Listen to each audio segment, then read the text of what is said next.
Today we're dropping your favorite anime character into the real world in full 3D. And guess what? I will show you my process. Whether you're on TikTok, Instagram, or Shorts, I will show you how to make this happen right now. But hold up, this ain't just a VFX flex. In a world where everyone's posting, everyone's creating, and the algorithms don't care, no one's buying pretty videos anymore. So today, I'm not just showing you how to create insane visuals. I'm showing you how to stand out using tools you already got or can get for free. This is the full pipeline, made simple and built for content creators.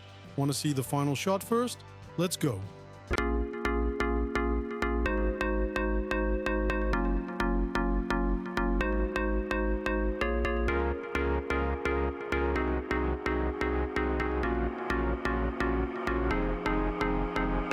Alright, let's get into it. I put together this virtual setup to show you how to shoot right.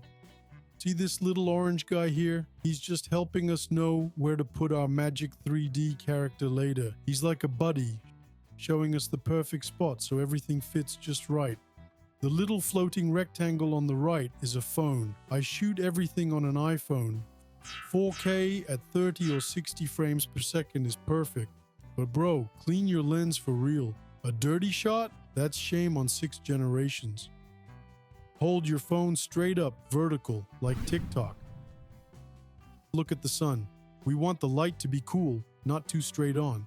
It's better when the light makes a nice silhouette or shines from the side. If it's cloudy, even better.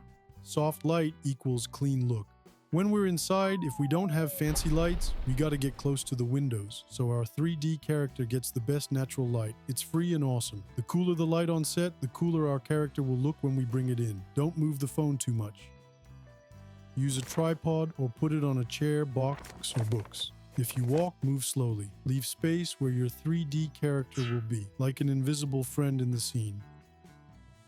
Use the back camera, not the selfie one. It looks way better. Show the floor where the 3D character stands. It helps for shadows. Don't worry about being perfect, just make sure it's bright, clear, and fun. If you're enjoying this, hit that subscribe button. It definitely helps me to create crazier and better content. Now we're talking tracking with PFTrack. Let's go back to our virtual setup, this time to understand what tracking really is. Okay, imagine this. You have a toy spaceship and you're filming it with your phone while walking around it. Camera tracking is like giving your computer super eyes, so it knows exactly how the camera's moving. Up, down, turning, jumping, everything. That way, if you want to add a cool robot, a dragon, or an explosion in the video later, it will move perfectly with the real scene, like it was there for real. It's like magic, but with math and computers. To add 3D magic, we need to know how the camera moves. So we hit auto track and boom, the computer drops little magic stickers called track points all over the scene. They help your 3D stuff follow the real camera, like GPS for your animation. Then we drop in a test object. In PFTrack, it's a cow, not just any cow. She's all blocky and kind of looks like she escaped from Minecraft. If she sticks to the ground and moves right, we're good. Last step, don't forget to export the scene.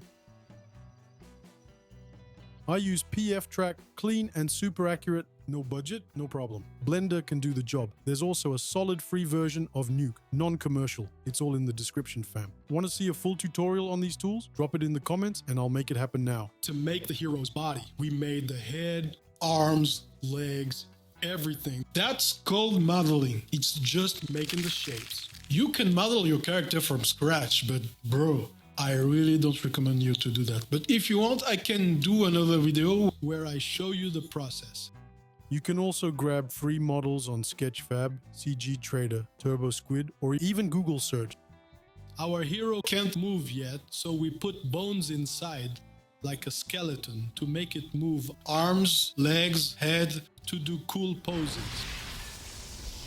That's called rigging. Then hop over to Mixamo, upload your character, place the joints, and boom, auto-rigged and animated for free. It's like turning a doll into an action figure. Now it's time to build the scene. That's the layout part. I use Maya, industry standard, but Blender is free and solid. 3ds Max, Cinema 4D, Houdini, they all work. For beginners, a free tool like Blender is a great way to start. It's easy to use, and if you want, you'll even be able to install it after watching this video. Me, I'm working on Maya, so once the track is done, boom, you drop it right into Maya and let the magic begin, and line everything up to your tracked camera. The most important thing, everything needs to be aligned from the start. If not, it'll be a nightmare later.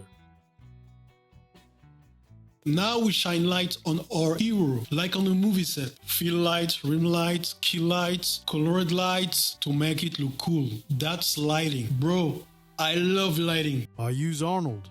Powerful and clean. I throw in a sky dome light and adjust the intensity to match the scene's vibe. A shadow catcher. Imagine you drop your superhero toy into a real photo, but wait. Imagine you drop your superhero toy into a real photo, but there's no shadow. It looks fake, right? A shadow catcher is like a magic floor. It catches the shadow of your 3D hero, so it looks like he's really there. Now we take a super nice photo of our character with its lighting. That's called rendering, like clicking the camera button. And the render engine will do that for all frames separately, one step at a time, till we get the full animated sequence. It used to take days. Now it still takes days unless you have a GPU card that will almost do that in no time, depending on how complex is your scene. Might still take your time, even with GPU. Imagine your computer is a kitchen. The graphics card, that's the chef. A slow chef takes forever to cook your 3D images, but a fast one? Boom, it's ready in seconds. Better GPU equals faster renders equals more time to create. Now if your chef's too tired or slow, no stress. Render farms are like calling in a whole squad of chefs online. You send them your recipe, they cook the whole thing for you super fast. Even if your PC is a potato, they turn it into a spaceship. Let's wrap it up with compositing, putting everything together. I use Nuke, top tier for pros. But good news, there's a free non-commercial version. Blender also has a strong node editor. I bring in my render passes, tweak the colors, some glow, add a bit of grain, a vibe, and it's done. And there you go. You just dropped a 3D character like Broly into a real footage, shot on an iPhone using professional tools. If you liked it, drop a fire emoji in the comments. Hit subscribe and tell me which parts you want a full tutorial on. Next video? Let's see. Want to see how to create your own custom dance from scratch? Drop it in the comments. If I see enough hype, I'll make the full tutorial.